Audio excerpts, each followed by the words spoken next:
మీరు సీఎం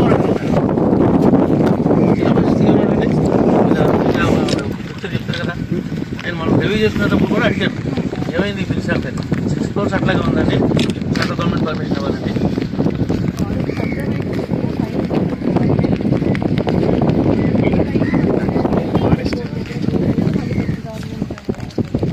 ఇప్పుడు స్టేట్ నుంచి వెళ్ళిపోయినా మన స్టేటే కదా.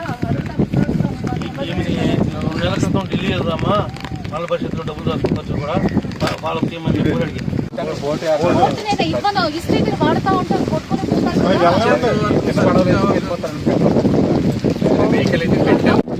ఓట్లు పెడతాము. ఎవరికి ఏదో ఎమర్జెన్సీ మాత్రమే రోజు పప్పు తీసుకొస్తాం, బియ్యం తీసుకొస్తాం, నా ఓట్లు వాడకూడదు అంటున్నాను నేను. సర్పంచ్ గారు మీకు ఇవన్నీ మీకు సాధారణ, ఈయన ఇక్కడ వచ్చి ఎక్కువ చెట్లు మీరు అనుకుంటారు, కానీ మీ అందరూ బతికించాల్సిన రెస్పాన్సిబిలిటీ నాకు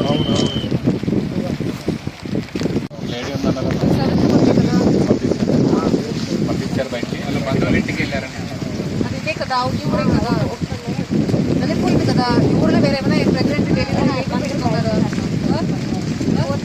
అదేమి ఎమర్జెన్సీ కింద రాదు. అయినా కూడా మీరు ఉన్నారు, మీకు ఏమైనా అవసరం అయితే మీరు పోర్ట్ చేయాలి, అప్పుడు మేము ప్రాపర్ కోర్టులో అఫీషియల్గా పంపిస్తాము.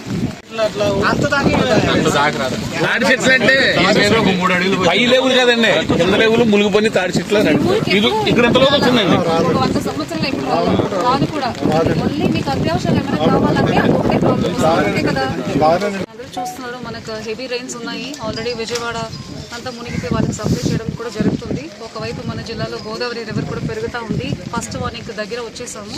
సో ఇటువైపు మనకు అక్కడ బొమ్మడేరు కానీ మన this monsoon rains, torrential rains వల్ల కానీ మనకి ఇక్కడ రివర్ ఫ్లో ఎక్కువ పెరుగుతున్నాయి. కాబట్టి ఒక విలేజ్ కట్ ఆఫ్ అవుతుందా లేదా, ఇక్కడ ఏం పరిస్థితి ఏంటి, వీళ్ళకి ఎలాంటి అడ్మినిస్ట్రేషన్ నుంచి ఎలాంటి హెల్ప్ కావాలని తెలుసుకోవడానికి కోసం ఇక్కడ వచ్చాము. ఊరు అక్కడ ఉన్నారు, ఆల్రెడీ రోడ్ కట్ ఆఫ్ అయిపోయి ఉన్నాయి. సో ఇక్కడ నుంచి ఆ ఊరు రిప్రజెంటేటివ్స్ తోటి మాట్లాడడం జరిగింది. సో వాళ్ళు బోట్ అడిగారు, కానీ 2 రోజులకి ఎలాంటి ట్రాన్స్పోర్టేషన్ చేయకూడదు, కానీ ఓన్లీ ఎమర్జెన్సీ పర్పస్గా ఒక బోట్ అడ్మినిస్ట్రేషన్ తరఫున ఏర్పాటు చేయడానికి కూడా వాళ్ళకి ప్రామిస్ ఇవ్వడం జరిగింది. అది కాకుండా ఎసెన్షియల్ కమోడిటీస్ వాళ్ళు బయట రాకుండా ఉన్నట్టయితే మేము మోస్ట్లీ ఇలాంటి ఎసెన్షియల్ కమోడిటీస్ తీసుకోవడానికి బయట వెళ్తామని చెప్పారు. కాబట్టి దానికి కావాల్సిన ఐటమ్స్ కూడా మన జీవో ప్రకారం వాళ్ళకి ఇవ్వడం జరుగుతుంది. అది కాకుండా ఏమైనా స్నేక్ బైట్ అలాంటి ఇష్యూస్ ఇక్కడ రావడానికి అవకాశం ఉంది. కాబట్టి అది ఓన్లీ మెడికల్ ఆఫీసరే చేయాలి. కాబట్టి మనకి ఇక్కడ నియరెస్ట్ పిహెచ్ మెడికల్ ఆఫీసర్ని కూడా మొబిలైజ్ చేసి 2 రోజులు ఈ ఊరిలోని క్యాంప్ ఏర్పాటు చేయడం జరిగింది. సో పబ్లిక్ ఆర్ కాన్ఫిడెంట్, ఇక్కడ ఎవరికి భయం లేదు, ఇవన్నీ వాళ్ళకి అలవాటమి. సో వాళ్ళు కాన్ఫిడెంట్గానే ఉన్నారు, ఎలాంటి భయం లేదు. ఈ 2 ఏర్పాటు చేస్తే మేము ఉంటాము, మాకు ఏమి ఇబ్బంది లేదు కూడా వాళ్ళు చెప్పడం జరిగింది.